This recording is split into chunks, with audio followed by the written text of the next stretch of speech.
रामलला की मूर्ति में चल रही सांसें। जी हाँ दोस्तों, रामलला की मूर्ति को जब डॉक्टर ने रामलला की जांच की तो मूर्ति में चल रही थी सांस। दरअसल दोस्तों, रामलला की भक्ति ऐसी जो कोई व्यक्ति करता है उसके सारे कष्ट तो दूर हो ही जाते हैं, लेकिन उस व्यक्ति का रामलला के प्रति इतना अटूट विश्वास हो जाता है कि वह व्यक्ति रामलला को अपने जीवन का हिस्सा ही मान लेता है।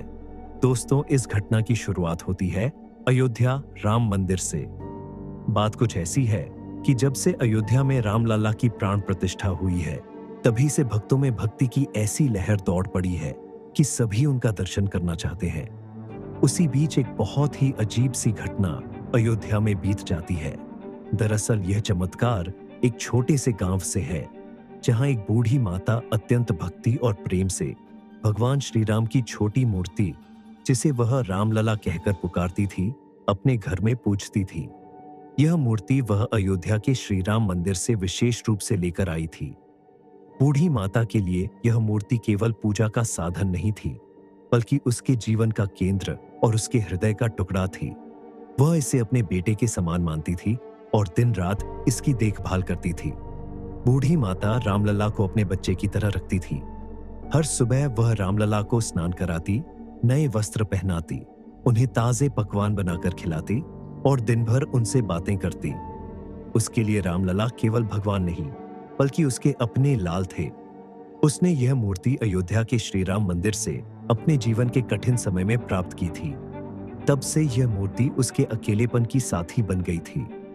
बूढ़ी माता ने अपने जीवन का हर क्षण रामलला की सेवा और उनकी देखभाल में समर्पित कर दिया।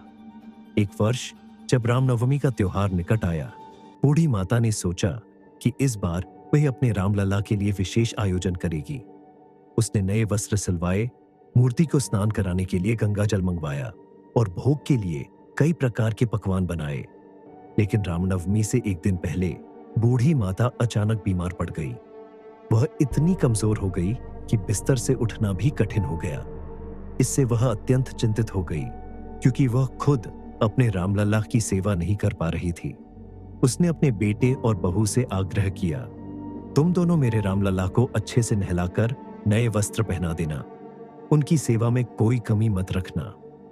रामनवमी के दिन बेटा और बहू श्रद्धा से मूर्ति को स्नान कराने और नए वस्त्र पहनाने लगे। लेकिन मूर्ति को उठाते समय उनके हाथ से रामलला की मूर्ति गिर गई और जमीन पर टकरा गई। उसी क्षण बिस्तर पर लेटी बूढ़ी माता को एक अजीब सा एहसास हुआ। वह जैसे ही मूर्ति गिरी, वृद्धा चौंक कर उठ बैठी और चिल्लाने लगी, मेरे रामलला को चोट लग गई है, तुम लोगों ने ध्यान नहीं रखा। घर के लोग और पड़ोसी वृद्धा की बात को सुनकर हैरान रह गए। उन्होंने कहा, माँ, ये मूर्ति है, इसे चोट कैसे लग सकती है?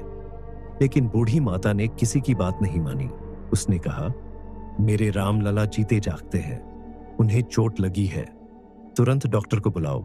जब किसी ने उसकी बात को गंभीरता से नहीं लिया तो बूढ़ी माता ने रोते हुए जिद पकड़ ली।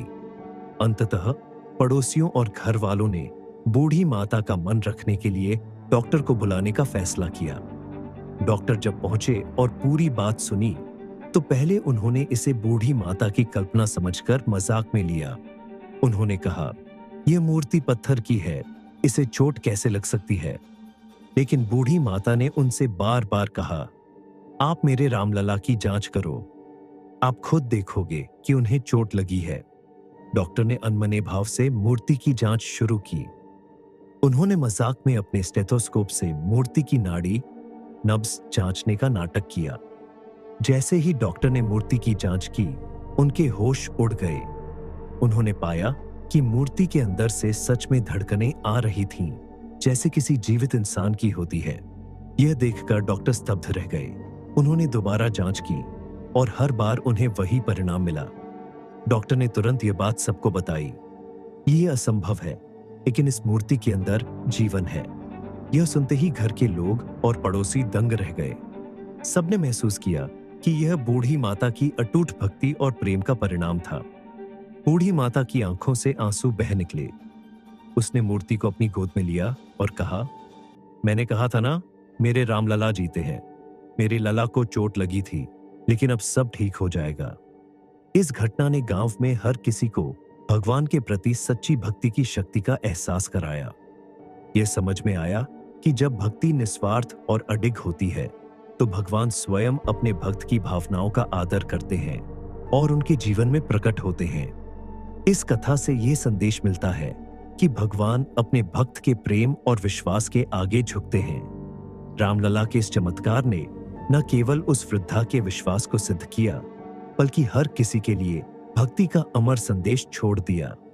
वृद्धा की यह कहानी आज भी भक्तों के लिए प्रेरणा है, जो सिखाती है कि सच्चे प्रेम और भक्ति से भगवान को भी प्रकट किया जा सकता है। तो दोस्तों, क्या कहना है आपका बूढ़ी माता की यह प्रेम भावना सुनकर? कमेंट बॉक्स में सच्चे दिल से जय श्री राम जरूर लिखिए। साथ ही चैनल को सब्सक्राइब करके वीडियो को ज्यादा से ज्यादा शेयर करें